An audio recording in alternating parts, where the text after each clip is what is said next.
สบายดีเว้าเริ่มต้นอีหยังก็บ่คักซ้ำคำว่าสบายดีเนาะประโยชน์ดีๆ3อย่างที่เอามาเว้าสู่กันฟังเป็นเรื่องธรรมดาเนาะ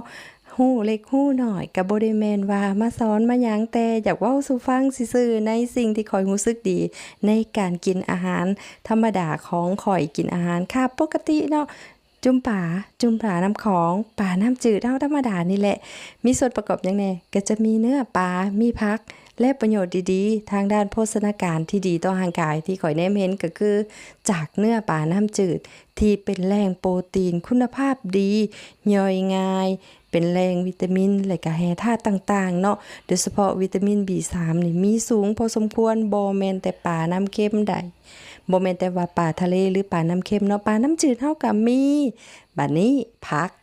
จากผักกาดขาวเนาะเว้าผักกาดขาวซะไปมื้อก่อนเว้าผักบงแล้วผักกาดขาวก็มีประโยชน์ดีๆช่วยในระบบขับถ่ายช่วยบำรุงผิวพรรณแล้วก็ช่วยควบคุมน้ำหนักอีกเฮ็ดให้รู้สึกสดชื่นขึ้นเนาะในการกินผักกาดขาวกินกับตำกับหยังก็แซ่บได้